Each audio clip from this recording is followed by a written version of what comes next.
Welcome to the panel of the tenure facility entitled Promoting Tenure in Frameworks that are existing and opportunities are available at all sectors and at all levels. We would like to thank everyone, especially the organizers and the members and the Secretariat of the GLF for standing up for rights in landscapes. This is the first time, really, that the GLF stands for rights in landscapes. For the tenure facility, we get rights to indigenous peoples, ethnic communities, local communities, to help them protect these landscapes. Yesterday, at this very hour, we heard for an hour and a half the stories of the indigenous peoples, local communities, civil society leaders, and we heard how much risk they take to protect these landscapes. We all agreed, and we felt, and we shared openly how political this work is. Rights work is political. And because of that, it is very uncertain. And because of that, it is also risky. But we heard from those speakers, from the community themselves in the front lines, that they are not afraid. They overcame the risks. Those type of work allowed us to face the risk, analyze the risk, study the risk, overcome the risk, create platforms that are risk-conscious, risk-averse, and in fact, risk-averse turned into risk-conscious and risk-managed is the tenure facility. It is a facility that now responds to the calls of these organized sectors of the people we heard yesterday. And we provide them the assistance, financial assistance. So today, I would just like to acknowledge the founder of the tenure facility and the efforts of the Rights and Resources Initiative to analyze, study, respond, provide solutions to this risky business of tenure. I would emphasize that for the tenure facility, tenure is the middle, the cusp that supports and links and reconnects human security, well-being, and thriving ecosystems. So for this, I would like to call our representatives from partners in Panama, Peru, and Liberia to come up on stage to tell us the story of implementing land rights as having been transformed into something doable, not too risky, because the legal frameworks are available for them to address these land rights. Please, I would call upon, can you please just walk over to this takes a long time, the walking.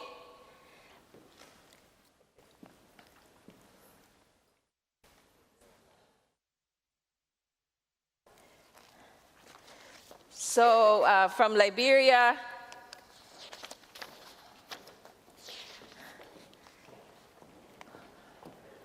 we have Commissioner Ellen Pratt from the Land Authority of Liberia. We have Julie Weah, maybe here, Julie, as the Executive Director of FCI Liberia. From Panama, we have Omar Espinosa. He's the Director of the Indigenous Lands and Municipal Assets of the ANATI, the government of the Republic of Panama. From the CONAPIP, Maximiliano Ferrer, He is a native of the Naragana community of the Gunayala district. He will tell us the story of his work since he was a young man and now as a leader, elected General Cacique of the Comarca. And from Peru, we have the governor who got sick, so he cannot come, and he has a representative in the audience, Tony Mori. Tony Mori is a very consistent advisor to the landscape of the Loreto province, assisting Governor Lisban Ochoa Sosa. And who's sitting with us is Gustavo Zambrano Chavez. He is the director of the General Directorate of Lands of Indigenous Peoples of the Ministry of Culture of Peru. We have Lizardo Cauper. He is the president of IDESEP. It's the Interethnic Association for the Development of the Peruvian Jungle. And we have a representative from the youth sector of Aman, Jacob Siringoringo. He is, we had invited the Secretary General of Aman, but sadly, her mother has passed away. She could not manage to come. And indeed, she endorsed Jacob Siringoringo to tell the real story of action in the fields, in sites that are increasingly being recognized in Indonesia. So thank you very much for all of us.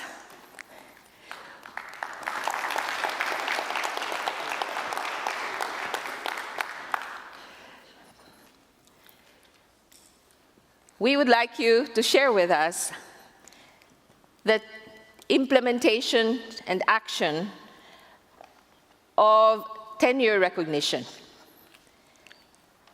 It is very important for us to know that when we say land rights, it is a very complex and very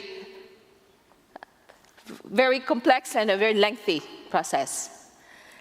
So the tenure facility, at the time of its inception, RRI used an analysis of countries that have positive and supportive legal frameworks. It's a very important component to looking at who the actors are and how they will play in the government, negotiate these rights with government when spaces are available for recognition. So for that, I would like to start with our friends from Peru.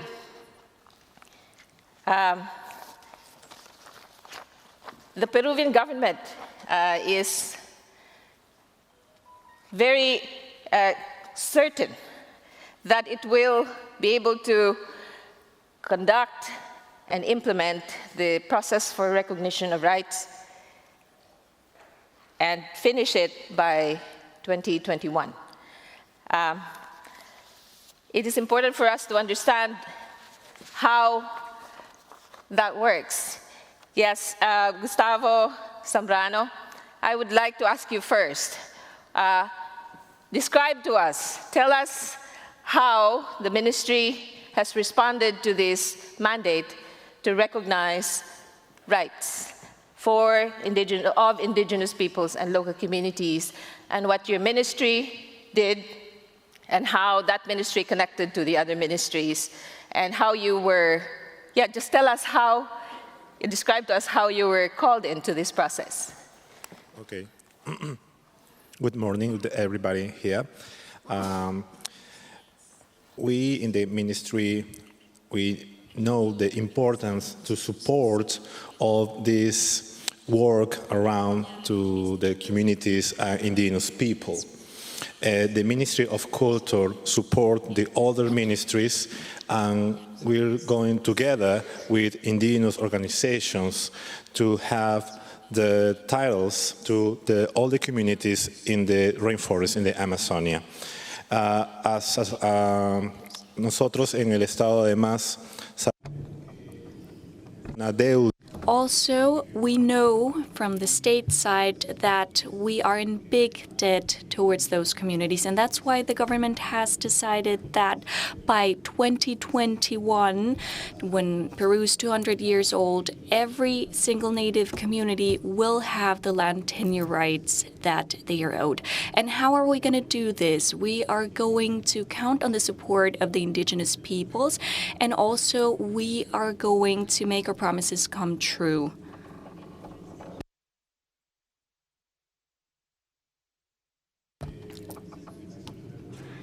For a very long time, we've had mistrust with the government. So many indigenous peoples did not trust the government. And we wanted to change that situation because we cannot achieve our goals if there is no trust amongst ourselves.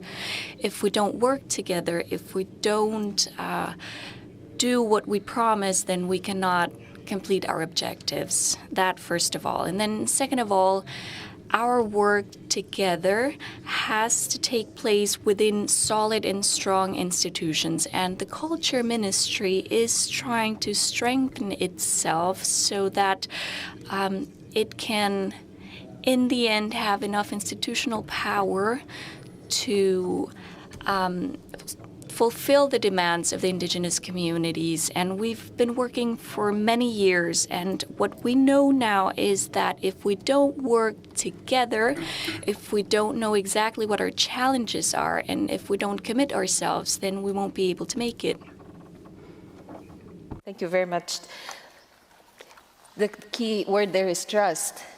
And this is what also I picked up from yesterday's conversations with all the speakers, the importance to pursue the work and trust the process and own the process. And government is included in that ownership of the process. So I go to Lizardo.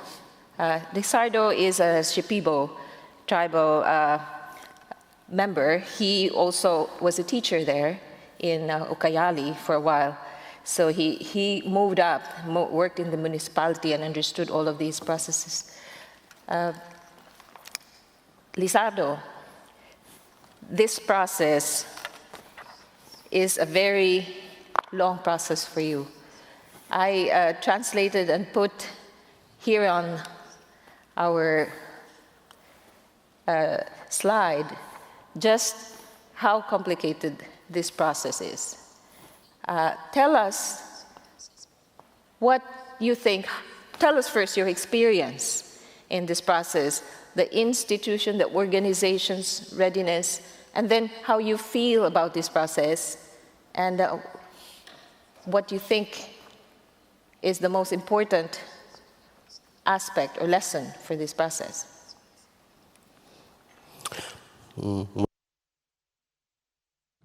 Thank you very much. Good morning, everybody. It is a fight process. We want to defend our rights because it's important that our rights are recognized. It is a very lengthy process because there are a lot of preconditions in Peru in order to be officially recognized by the state, by the government in Peru. We want to be right holders in order to be the owners of the land. 39 years we've been fighting for that. We've been asked, we've been making demands towards the government in order to be officially recognized, to have legal certainty. And now we are trying to coordinate our work between the indigenous peoples and the government of Peru in order to have rights for more than 1,370 communities in the Amazonas region. But those lands are under threat. There are many activities and there are a lot of conflicts there. In this process, we have found many other rights which have been imposed to the territories of the indigenous peoples.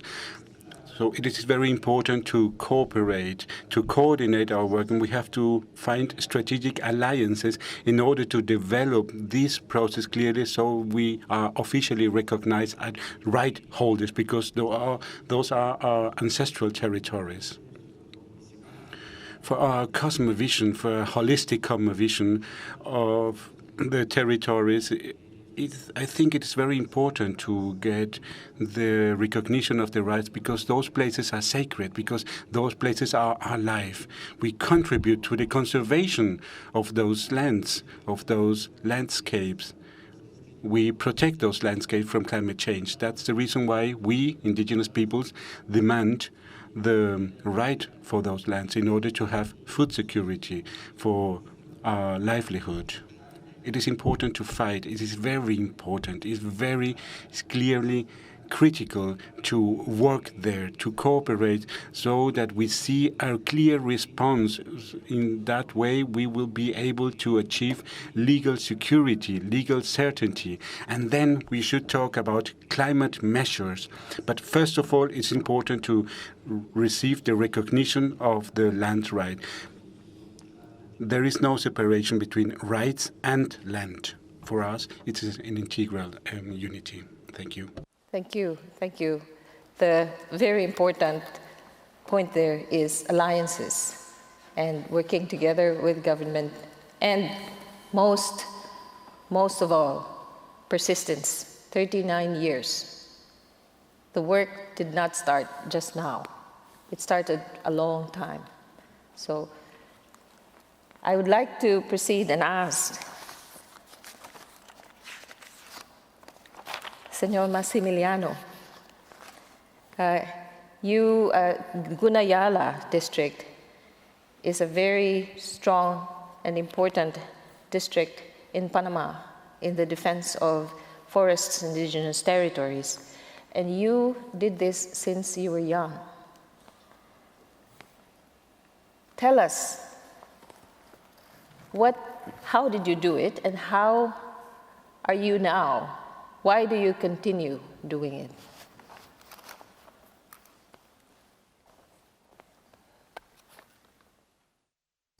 Muy buenos días. Good morning. Well, I wear this hat because it's the hat of our father, sun, and we receive energy from the earth, and that is the philosophy of our ancestors. So I would like to bring greetings from Panama in the name of the 7 indigenous peoples in Panama, especially from the Kuna people. When we were young, we struggled and fought for the Kuna Congress, as well as many other communities, indigenous communities. They have their own governments. And I come from a free territory called Kuna in Panama.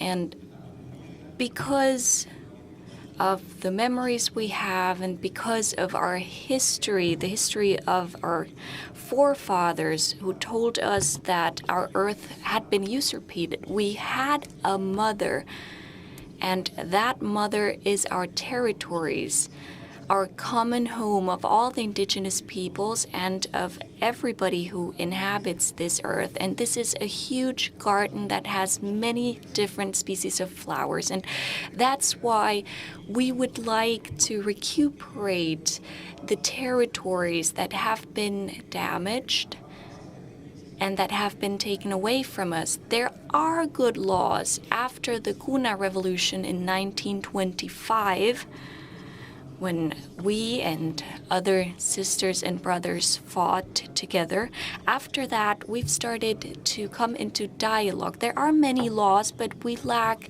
the political will to implement those laws. And it's always important to maintain a dialogue. We cannot live in this century with armed conflicts. It's impossible. Many of our children have grown up to become lawyers, doctors, and when they come back, they really want to improve things. They want to have conversations, a dialogue. We know that the indigenous territories, for us, they are our mother who gives us food every day, who gifts us with the knowledge we have. And that's where our brother river comes from, and our brother's mountains. The sea comes from our lands. And all of them, they live together with us, join us.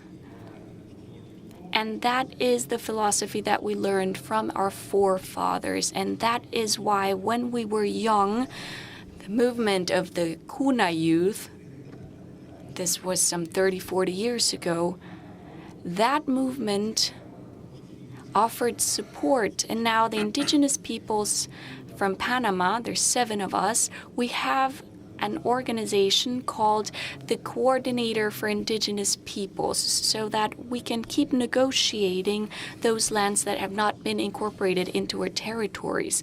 Many in Panama have said, we would like to be a nation within a nation. And, well, no, what we're demanding, in fact, is we want to have our historical right back, because our lands were taken from us because of misunderstandings within the governments that were in power. And today we keep struggling. I am a cacique from the Kuna people, and together with that coordinator of indigenous peoples, we receive support from outside projects, and this has led to dialogues with the government, and we're doing that right now. Thank you so much. Thank you. Thank you very much.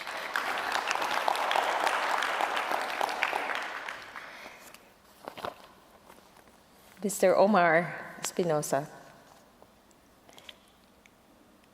it is important that we understand your challenge, and we would like to hear directly from you.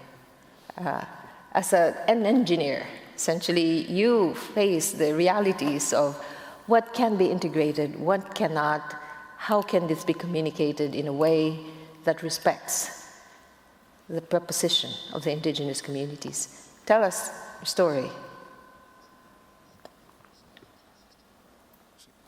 Cómo no, muchas gracias. Yes, of course. My name is Omar Espinosa. I'm the National Director of Indigenous Lands from the National Territory Administration Authority in Panama. This National Authority for Land Use has been working together with indigenous groups. And for that, the Republic of Panama, in its Article 124 of the Constitution and in Article 125, gives indigenous people the rights over their lands. And because of this, the national government has created a special law to constitute those collective lands. And there has also been an executive decree that tells us how to do that. In Panama, we have 6 different zones that have been legally recognized. We have some 2 or 3 that are still waiting upon a law to become one of those special regions. We have 19 areas that are being processed as collective lands. Even though Panama is a small country, the country has acknowledged the rights, the land rights of the indigenous peoples. We know that this has not been easy because this demands political elements, technical knowledge, and sometimes indigenous groups are not aware of these preconditions and they lack some of the information. And so we have to correct some of those demands. But after that, we can start the process and they can get their lands. Some 3 to 4 collective lands have been granted, and some 19 others are in the process of being approved. So the Panama government has always worked together and has always held meetings, I think once a month, with the directors of CONAPIP, and we always look for alternatives to see how we can improve so that the indigenous territories and their groups hold the rights over their lands. Gracias. Thank you. I showed these maps. Yeah, for you. Thank you. It is a very important accomplishment, actually, that you have just described to us. I'll get back to you on that to describe this map. So now we go to Liberia. I'll start with Julie Weah. Julie, you are a woman leader, and as we know in Liberia, the history of peace was led by women standing for peace. Tell us how you are doing this self-identification process at the pilot stage and now, and what inspires you, and what so far have you done? Good morning. Thank you, Nonette, for the question. And I'm happy to be here to share the experiences from Liberia. Like you rightly said, I've worked in this sector for many years, and I've worked with women, in particular, and young people. Where we are now in Liberia, we are happy that at least after all of the struggles, we're able to have a law that is going to guide our work. And we started this by the pilot, because there's no need to have the law and we cannot realize it. So during the pilot project, where communities now were going to go through the different steps in order to get self-recognized and get their title to the land. It was interesting to note that the communities were anxious, because it was like a long-awaited dream has come true. So they were very active. We had a challenge where, because a lot of our women in rural parts are faced with this traditional stigma, women are referred to as property. So whenever we are discussing women's rights to land, you have the question from people in the community to say, how can a property own another property? And because of that, women have faced a lot of obstacles in accessing land, in getting rights to land and other forest resources, regardless of the fact that our Constitution gives all of us the right to own property. And so we learned from the pilot that the communities are really anxious to get title, because they feel that by getting the title to their land, it's going to empower them, it's going to give them more control and ownership, and it's going to put them in a better position to dialogue with stakeholders and other people who have interest in working with the communities. And that will be a similar thing that we're going to continue with additional communities under the new project. Thank you very much. Thank you. I would like to immediately ask Commissioner Pratt. This work contributes largely to what the Land Authority needs to do already. Tell us, what is the urgency to take this action, and how is this initiative responding to that urgency? Good morning, and thank you for the question. So in Liberia, we have recently enacted the law, as Julie just mentioned, September of 2018. And this law, for the first time, recognizes the ownership of customary communities. Now, what does that mean?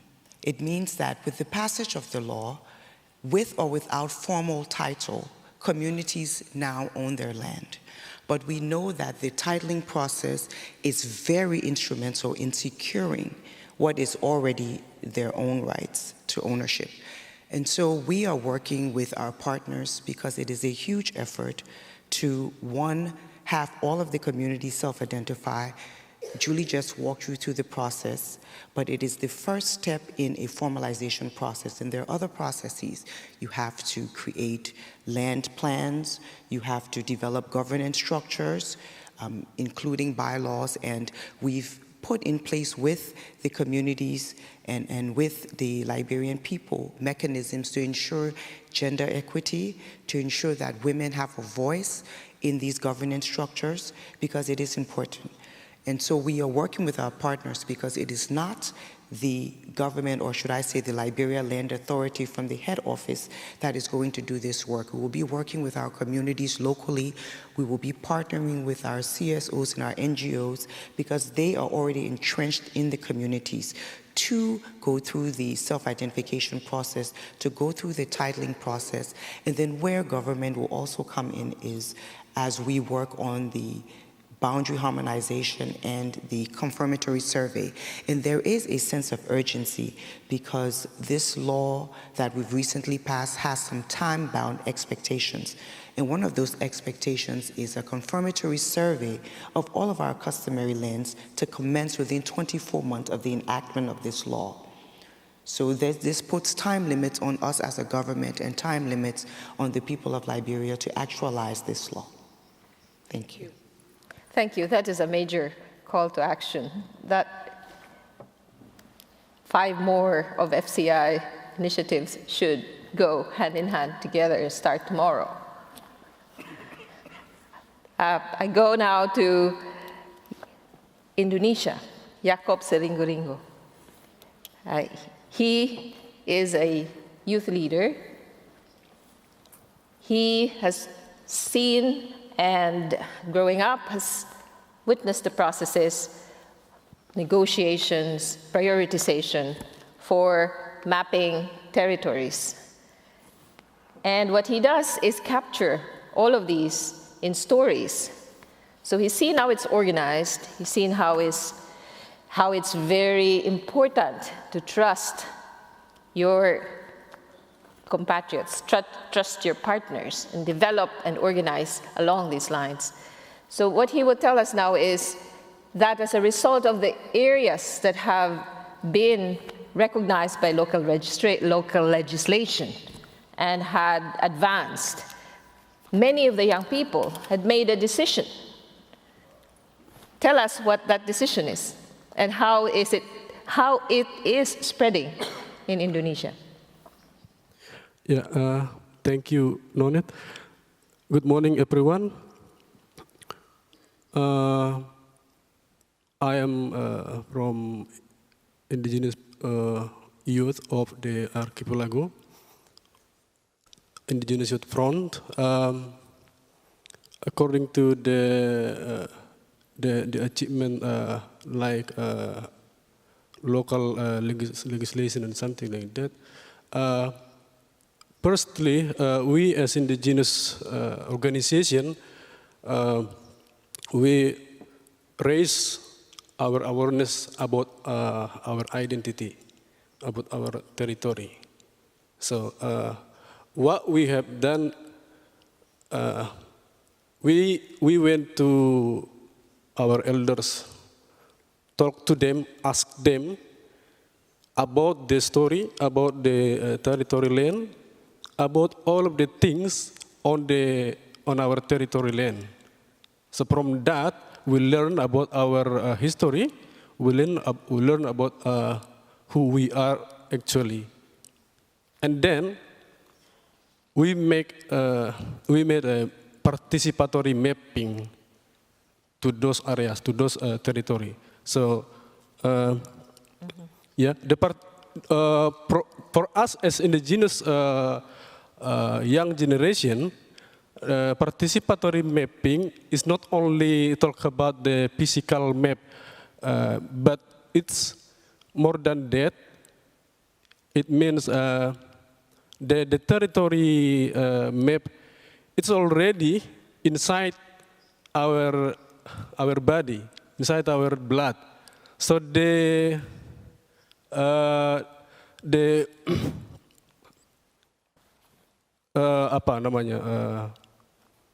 the land and the indigenous peoples is not separated. Yeah, it's not separated. So it's united. Yeah, and to do that, we called. when we say raise the awareness of indigenous young generation, we do like apa? We call returning to the village. Yeah, returning to the village. It means against the flow.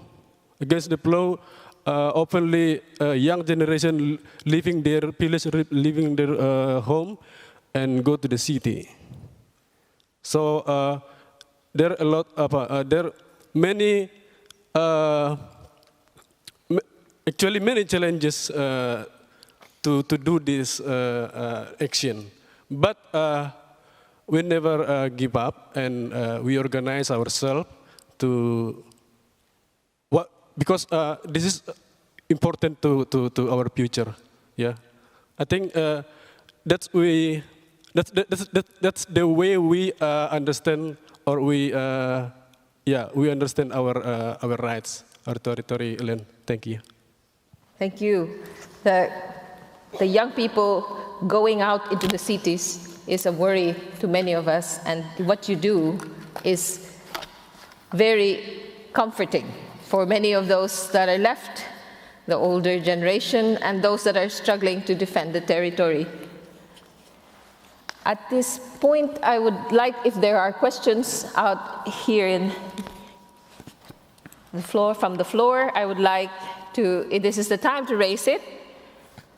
If there are urgent or questions that you want to raise now, if there are not, I would like to actually recognize the really pillars of the work in Peru and Panama. Silvana Baldovino is the director of SPDA unit for land rights recognition biodiversity, and Manuel Martinez in Panama for CONAPIP, and Abdon Ababan on the floor, an ex-Aman Secretary General. I would solicit statements from them if there are no questions from the floor now. Yes, please. Yeah, so I'm really excited about the progress that's being done in Panama, but I was hoping maybe they could hi, thanks. I was hoping maybe for a bit more detail about the initial phases of that, because it seems quite clear that they've made quite a lot of progress with, what was it, 4 recognized sites now, but I would love to know how that actually started. Like, what were the first few baby steps that actually got the ball rolling on that then eventually led to these actually being officially recognized? Thank you.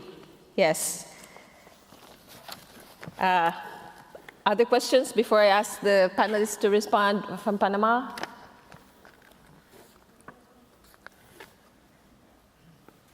Yes, Sanjay. I mean, this question is to all or any of you. I mean, from a tenure facility perspective, what are could you classify what are the different kinds of land holdings, Liberia, Panama, and Peru? At least what is legally recognized, I mean, both in the context of individual rights and community rights.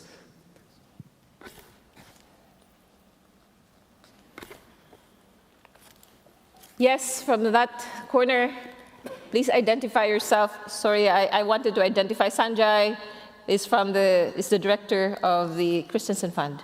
Yes. Hi, good morning. Juan Pablo Sarmiento, I work for C4.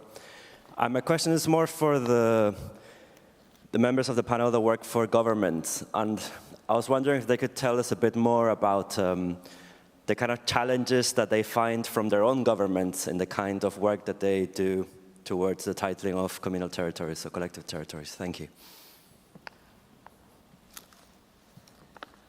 Thank you. Yes, Tony. Oh, Silvana, and then Tony, yes. Bueno, buenos días con todos. Gracias, Nonet, por... Good morning, everyone. Nonet, thank you very much for that introduction. I wanted to congratulate the panel. And it's a small comment in my case. I think that in the context of Peru, two things must be highlighted that were said by Lozano. So we need to articulate between three levels of work. So we have the regional governments, the national government, and the indigenous communities. And I think that we need to strengthen more the participation of those organizations.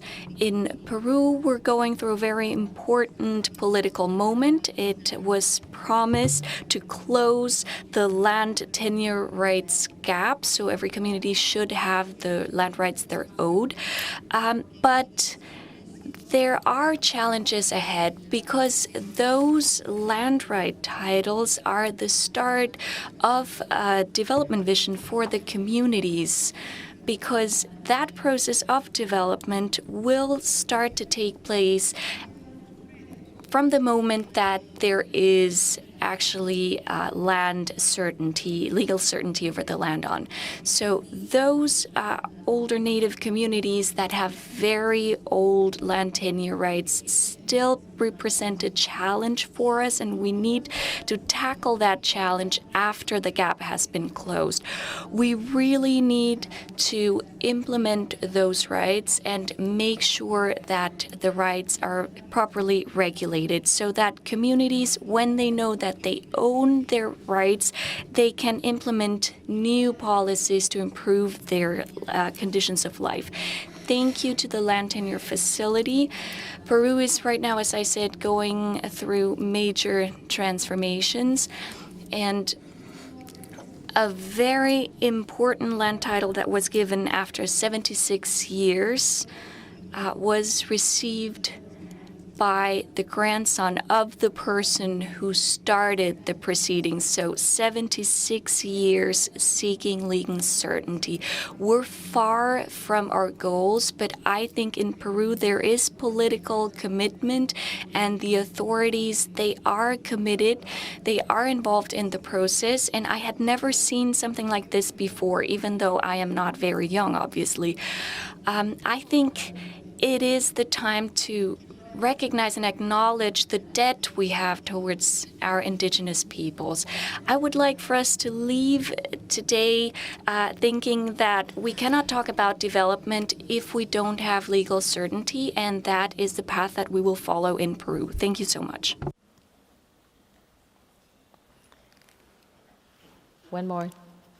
Bueno, gracias. Justamente tomo la... Thank you. So I think someone from C4 mentioned something that I would like to comment upon. So these land tenure processes have to do with the regional governments, and what we have now is a commitment to reevaluate the work that has been done in the indigenous communities. The regional community, Silvana said, has experienced great changes. Loreto is a very big forest territory. 26 indigenous groups live there, and these are communities that sometimes have been forgotten for 30 to 50 years. Something very important happened some time ago. 66 land titles were granted to native communities.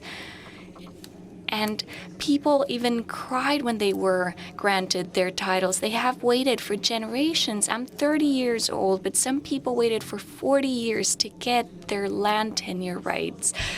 And so the commitment is not only with those land rights, but to make sure that that is only the beginning to start protecting those forests. From the regional government, we also provide basic services, and we also have to tend to the conservation of the forests and the sustainable use of our natural resources.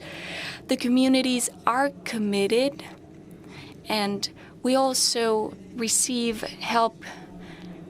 And a friend from the Rio Tigre mentioned nothing is impossible if you work in a coordinated way on different levels. And this is why I'd like to thank the Tenure Facility and all my friends from the Environmental Society in Peru, because their efforts have been key in achieving all of our dreams. These land tenure rights, it's not only about legal certainty, but they also represent a huge opportunity to have better conservated forests, and they should lead to a better quality of life. Thank you. Thank you so much, Tony. I would like now the panel to think again now of the questions that were asked you. So I would just go start with Panama first. There is time after the session, because it's a long process. But I would like Senor Maximiliano just to give a little bit of maybe a 5-step process to tell our colleague, also from Panama, maybe 3, how did you do it? What are the steps?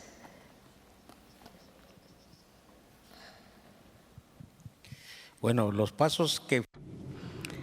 So, well, the steps, they depend on the government, on the system and ideology of the governments in power. So the people of Cuna, we had our own revolution in order to get our lands. And after that, on a national level, we were awarded the collective land rights. We're not receiving land titles as the Cuna people because this is a collective territory. And the second step, that was when we started building indigenous movements on a national level, and that's when several institutions came into life. So we have this coordination institution. And nowadays what we do is we negotiate with the government. We have very good articles in our constitution.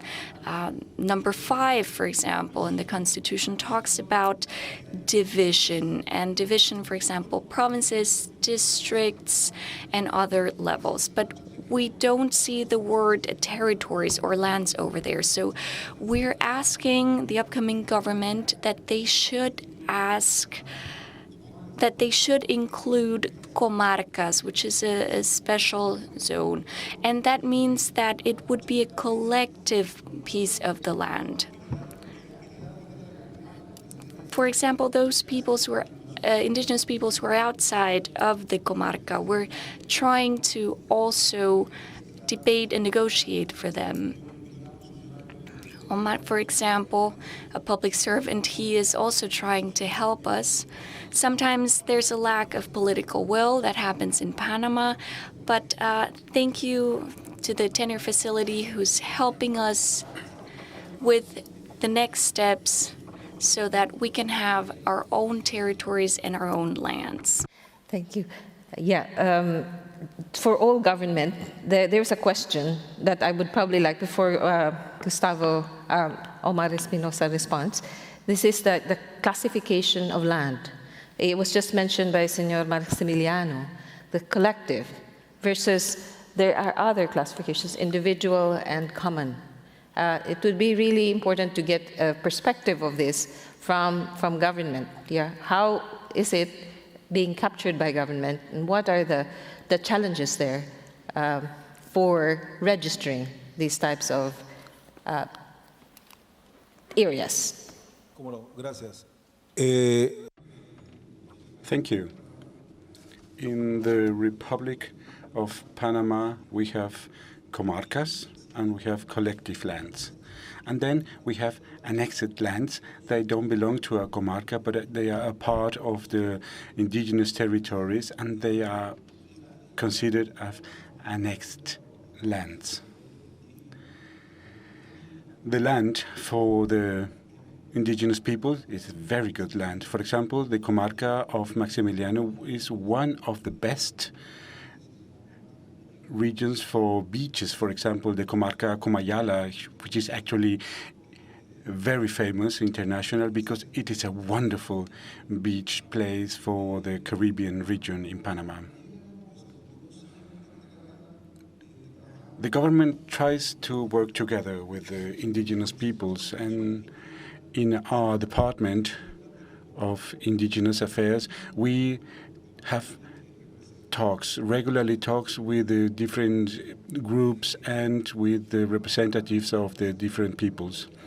We are a small country, 4 million people live there in Panama, but we have a wonderful legislation, and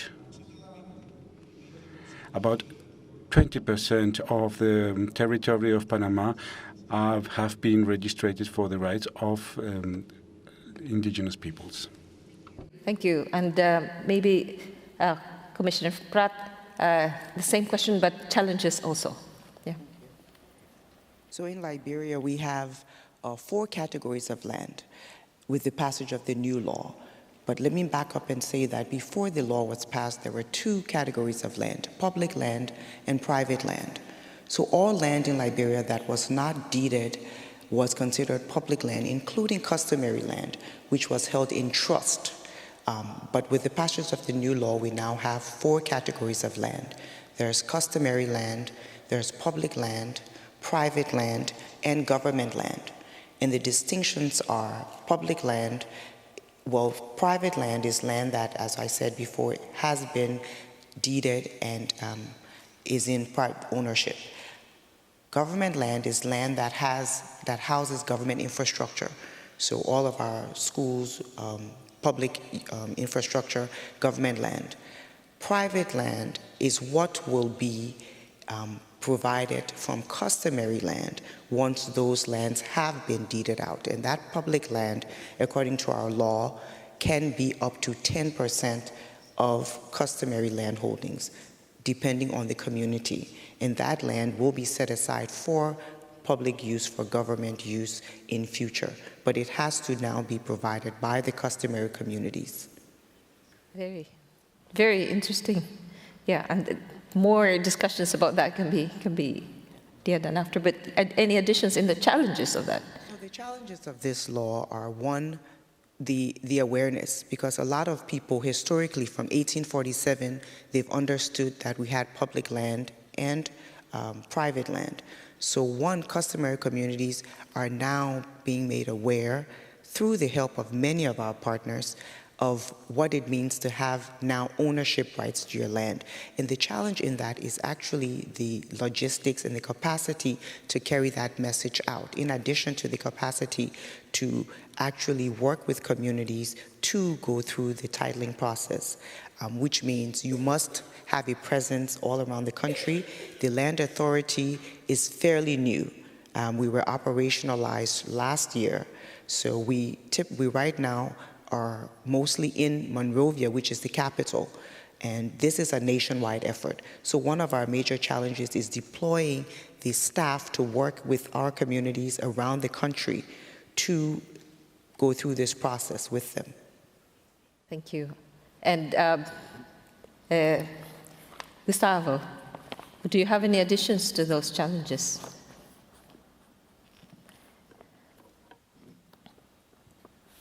Bueno.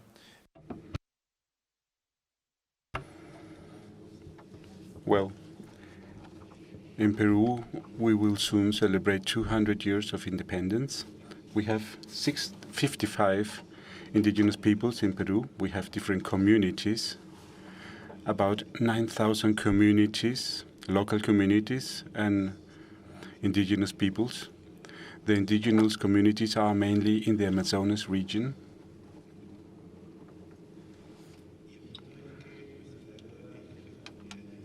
What we want to achieve is legal certainty for them. They have to have rights for the land.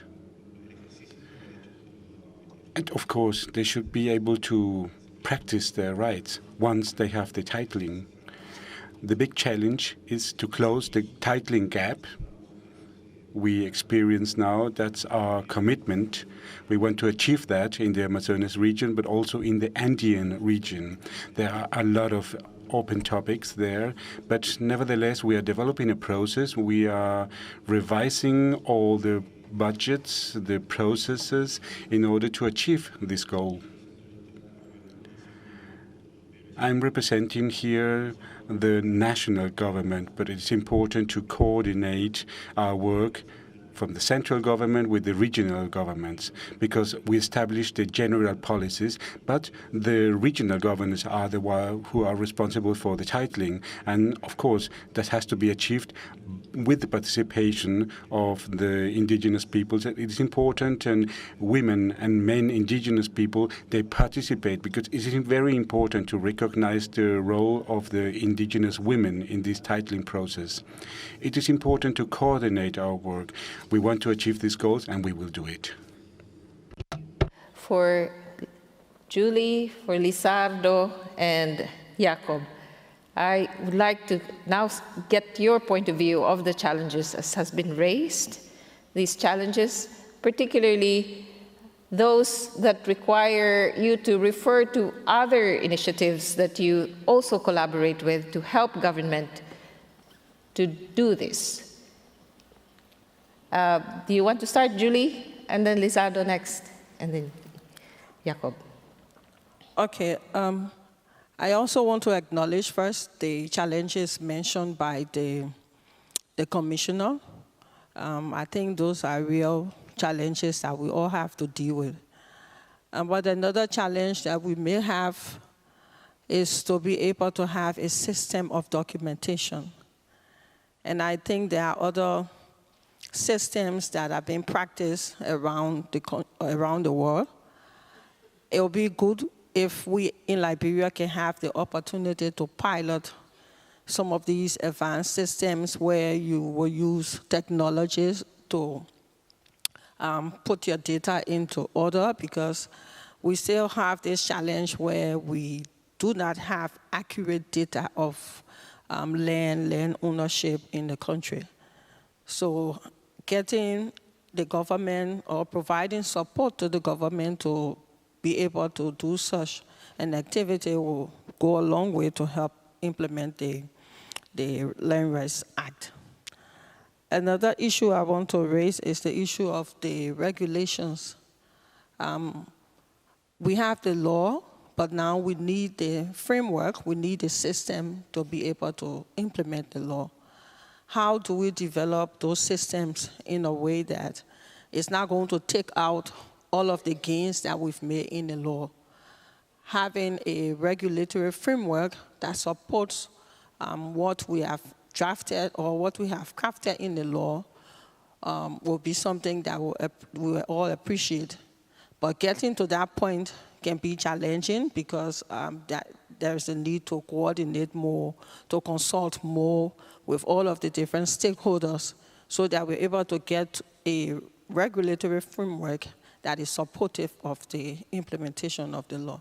So I think we can assure the government, the land authority, that we're going to work with you and every other stakeholder, including the communities, because this is something that we cannot do alone. We have to do it as a team. Thank you. Very good. Thank you. Lizardo, please.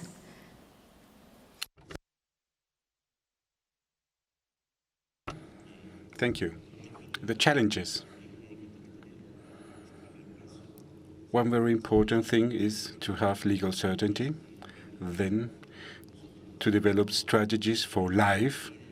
We are talking about a plan for life, for managing and governing our territories. This year, the government of Peru has awarded 66 titles. It was very difficult to achieve that, but we made it with the participation of everybody, and we, as indigenous organization, exerted pressure constantly in order to get awarded these titles. In that way, we were able that everything happens more rapidly, with not a lot of red tape, and it is important to develop that more rapidly. Sometimes it took 30, 70, 50 years. There are many conflicts, and those are very worrying situations. But before we celebrate 200 years of independence in Peru, there is a gap, and we will continue working in order to close that gap. Once that gap is closed, we will exert other rights for the indigenous peoples in Peru. Thank you. Thank you very much. Jacob, what are the challenges of expanding to 70 more million hectares target? You as a young person in the Alliance for Indigenous Peoples were focusing on getting the young people to develop their plans for the future within the challenges of registration and land titling. So where do you think you personally, just do not have to think about the big challenge of 74 million, just from your point of view, as with your role in the Alliance of Indigenous Peoples? You can also speak Bahasa and I can help translate it, but try to speak in English. Okay. Yeah, for us as young generation, we have challenges. The first thing is the national education system. So national education system has stopped us to think about our territorial land, our rights for all of our rights. So it's I think it's big challenges for us because if we want to meyakinkan To be certain. To be certain the more young generation outside our organization, they don't want to join. They don't want to join because in their mindset, going back to the village is not cool. It's not their life. It's not their trendy living, and also they think in the village there's no job, there's no. How do you want to eat if you go to back to the village? So, and also they think that indigenous they are not educated. They are not educated. So this is the big challenges. Even for if we want to push the government to get the local regulation, for example, the residents or local government, they don't understand what it means indigenous. Who you are? You said you are the young generation of indigenous. What kind of indigenous? What kind of the indigenous young generation? There's no more here. So, let's sign the local regulation, but it's always business usually. So, it's the big challenge. So, and also, I think nowadays we don't have more elders to show us, to tell us, and also to strengthen us that us as indigenous generation. So it's I think the challenges. Thank you. And despite this challenge, he is able to get his organizations of young people from 4 to 106. 106 organizations of young people pledging to go back to the village to help build the village. So the challenge is, how do you keep inspiring leaders to do this? If there's an insight from the floor, I would like to ask Abdon Ababan. Leadership means what to the people, the next generation? Would you like to have a few thoughts about that? Because leadership, it always gets dropped as a word, right? Yesterday, a strong sense of, yes, we must have action, leadership. The microphone, please. Do you have a microphone runner that was running earlier? Here's a microphone right here. Microphone. Yeah, I would just like to capture that insight. Abdon has always been guiding me on leadership, and that should probably inform at this point, at this stage, before we all ask our participants to send their message to the GLF and close the session. And this is the next round of interactive session from the floor. Raise your questions and insights. Yes. Thank you, Nonette. So, okay, I'm just to make an addition to Jacob's. We now, we have, at least from our estimations, from our indicative maps, that we have to map 84 million hectares all over the countries. But now we only get 10 millions. So we still have 45 million hectares, yeah, to mobilize the youth, indigenous youth, to work together with elders, yeah, to map this. Yeah, so only 10 million from 84. Yeah, so what we are doing is to ask the youth to be part of the movement, to revitalize their identity, and then they can go to their village, they can go to their elders, they can go to the community and doing this work. Because they have technology, because they have it all in their hand. Yeah, so it's easy to do that right now. But how to make them really do that job? That's the challenge, I think. Yeah, that's the challenge. I think Jacob's already explained. Yeah, but we can do it now with this crisis. Yeah, because this crisis is not only for the old one, but also mostly for the young. Now we are using the situations to call back the young leader to do this work. Yeah, I think that's the most challenge now for us in Indonesia. How to get the young people to be the frontliner of this challenge. Thank you, Nonette. Yeah, and the fact that projects sometimes stop them from becoming fully, the projectized, little challenges. Yeah, so you want them to... Because the project put us to become staff. Oh. Not to become a mover, not to become a activist. Yeah, staff put us or force us to be a staff of the projects. Yeah, and it's create a very slow process to doing this 74 millions.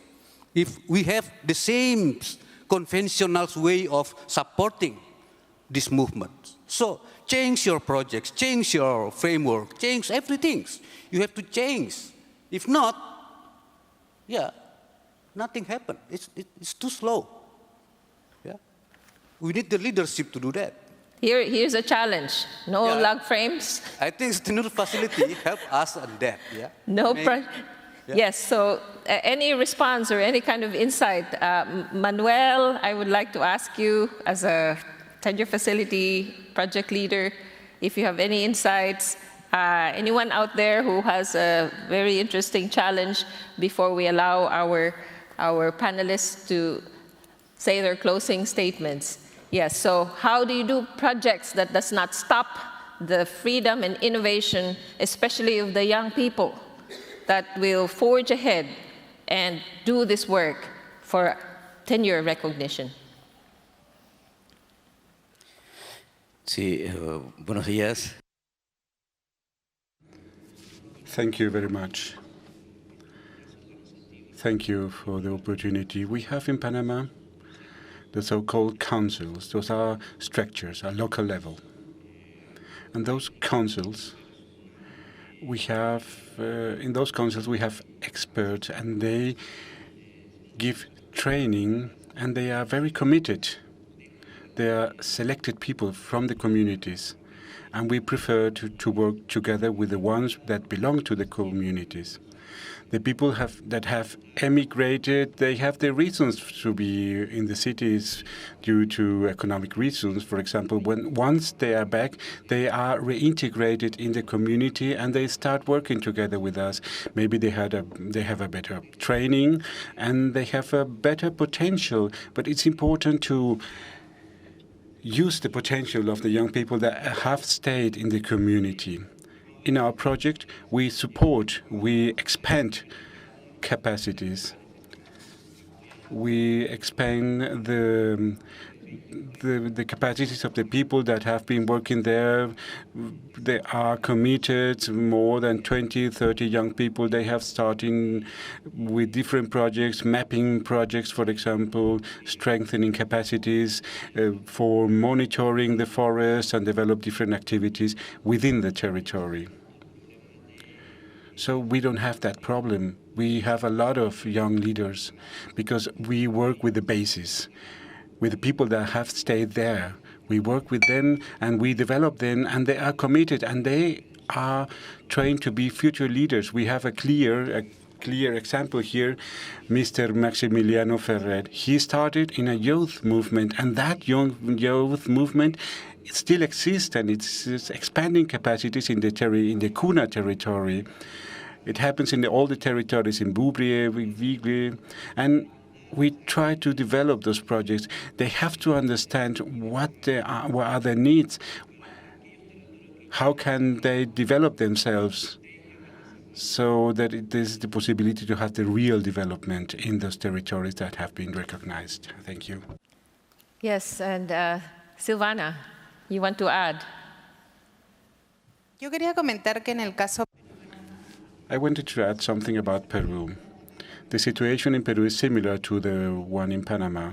We have different councils in the indigenous peoples, the elderly people council, the women council, young people council, and we have different actors there, and they all participate in different platforms, dialogue platforms, for example. For example, in FENAMAT, which participates in a project we are developing, we have a lot of contact with the Young People Council, and we give training to young people, and we show them how can they use technology, how can they establish a link with the modern world, and nevertheless never forgetting their roots, because they belong to a very strong people. And I think that's a very effective way to strengthen the organization. In that way, young people and women are able to empower themselves, and there is a generational renovation constantly, and everybody keeps their identity, their culture, but nevertheless, they use technology. They are able to develop themselves.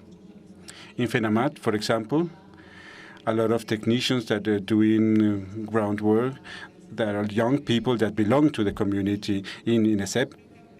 The situation is exactly the same. So it is important to give them the tools so that they can develop, they can be leaders, and they are committed to the identity, to their culture.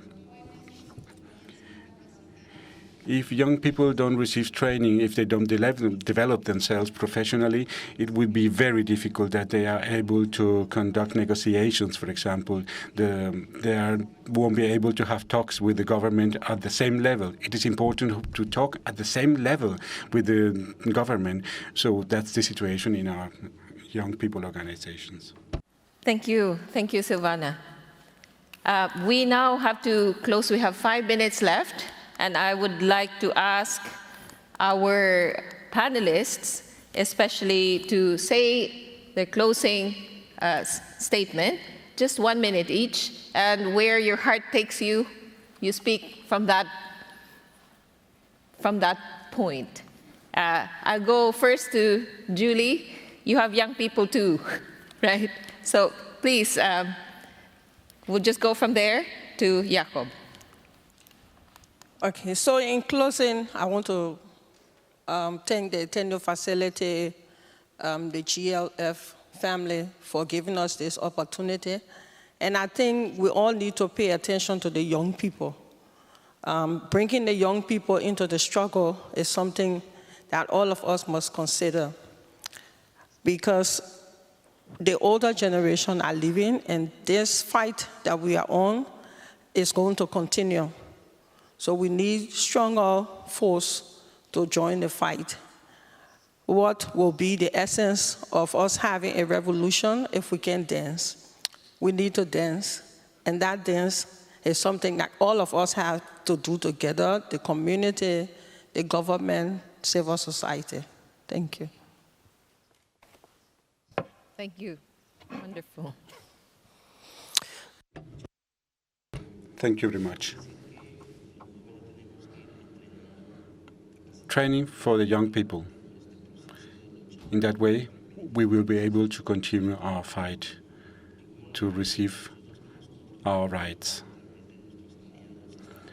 We have also strategic alliances, for example, with the Society for the Environmental Rights. We have developed different projects in order to support this land titling process, and also with the cooperation and the support for tenure facility. It is wonderful because they created a very interesting space to talk about this. But it is important to continue with this fight in order to achieve legal certainty, because that's our collective right.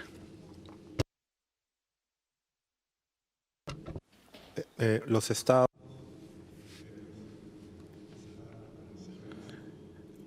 The states should acknowledge ourselves as multicultural states and multilingual states. The Peruvian constitution states that we are a multilingual state, but it is important to work, to live in that way, to recognize the different cultures, and it is important to achieve more participation by the indigenous peoples, all the representatives, at all levels, at local, regional, and national level. That's a very important shift. There are a lot of paradigms that we have to change. We have to break all these paradigms, these monocultural ideas, for example, and we have started fighting against those ideas, but we have to do it together. We have to go to achieve, we want to achieve the same goal. We believe, we are completely convinced that every single piece of work that the government develops, it has to take this into consideration. Thank you. Bien. Well, thank you. As the Pope Bull said, it is important that we all stand up. Nobody should be left behind. That's very important. We always talk in international events, we are talking about hope, but we all have to participate. We all are a member of the community. As Manuel said before, we have different councils, congresses in the Kuna community. In the Kuna community, we have presented demands for the recognition of our own education system of the Kuna community, with our own tradition, with our own history. In that way, we will be able to organize young people, organize women. That's very important for the Kuna community. And together with the National Coordination Office for the indigenous people is to develop that for the whole country. We have a lot of hope in the future generation. We are only one step, and they are to come now, and they have to have the hope to develop and to support our historic memory. It is important that we don't lose contact with our culture, and nobody should. Thank you. Thank you very much. What I want to say is that maybe the Panamanian laws are not wonderful, are not perfect to protect the indigenous territories, but nevertheless, we have done wonderful steps in order to improve the situation. Of course, there's a lot to do. As the Honorable Secretary of CONAPI said before, the Coordination Office of Indigenous Peoples in Panama, it is important that we all work together in order to improve legislation, in order to improve the situation. We have to work together with the Ministry of Environment, for example, because they play a very important role in the management of the indigenous territories in Panama. It is also important to develop projects for mapping, for development plans for the tenure of land, which are very important in order to know how vital are the lands for the indigenous peoples. Thank you very much to Tenure Facility. Thank you very much to ONEP. Thank you very much, Mariana. And thank you very much to the GLF for giving us the possibility to talk about our small land called Panama. It is wonderful to be here in Bonn to talk to you about the developments, about the progresses we have achieved in Panama, and the things that we have done together with the indigenous peoples in Panama. Thank you very much, and I hope to see you soon. Liberia has the opportunity to effect transformative and catalytic change right now in our country with the energy that we've put into the land rights, the community and customary rights. And so we thank Tenure Facility and GLF for continuing to invite us to this conversation, for continuing to support. But it's important to know that land reform is not a project. It is a long-term integrated commitment. And so we're making this call to our partners that we need to change the mechanism of how we look at land reform. We ask you to partner with government as well, because we are the agents that will actually effect the legislation, create the policies, working in support with our CSOs, our communities, our NGOs. So we thank you for the opportunity, and we ask you to let's keep the momentum. Thank you. Thank you. Okay. In order to Para lograr please bring back the indigenous youth, indigenous or young people to the village. Thank you. Thank you. And to summarize, before I summarize, I thank Rights and Resources Initiative and Andy White. He is here. Actually, he stayed for the entire length of time. Can you please stand up, Andy? Just for us. Because of him and the Rights and Resources Initiative, this tenure facility is set up as a specialized facility to respond to secure land rights with indigenous peoples, ethnic communities, local communities, to help them continue to protect these landscapes. Securing land rights is a trigger for collective working together. Securing land rights enables the young people to think again and reconnect to their elders such that they can go back and protect the territories as their elders have done. Securing land rights enables the realization that capacity needs to be built in accordance with the pressure and requirements to title and secure territories of various kinds, public, private, common, and the rest of it. Securing rights also enables the people who live in the territory to be inspired and plan together and realize the vision of their territory and their people. I think we end there, and we would like to thank everyone for this work. Thank you for coming all the way.